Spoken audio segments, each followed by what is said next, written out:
There's a fascinating conclusion to the latest research from Cass Business School. It's that migrant and minority households in the UK are among the most generous donors of all to UK charities.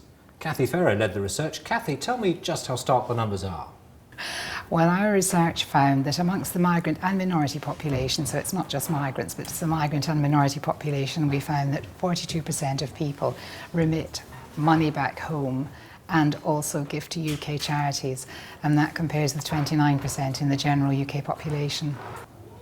And how did you do this research? Well, we built on work that we've done before, which involved studying data from the Office of National Statistics on household spending. And in that data set, you can look at money that is sent abroad. So we used that and combined it with other data on whether people make charitable gifts.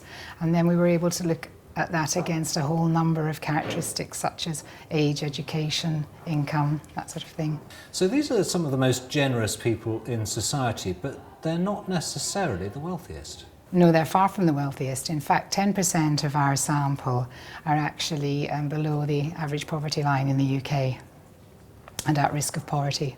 So where does this money go? Well, what we found was that people are supporting in many ways. Well, some people are sending money to help their immediate family, but they're also sending money to help their extended families, their communities. They very often don't know who the money is going to. They simply send a sum which they trust somebody to distribute to the most needy on their behalf. So it's supporting hunger and poverty. And then quite a lot of it is supporting very basic things that we take for granted, like health, education and social care. These are people who have come to the UK for a new life. Why are they doing this? Well, we think it's driven by an underlying sense of generosity and responsibility towards the community. And that's quite an important spirit for Britain to have today as we go through a time of austerity, and we are looking to communities to become more self-reliant.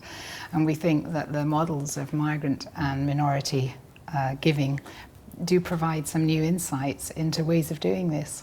Cathy Pharaoh, thank you very much. Thank you very much.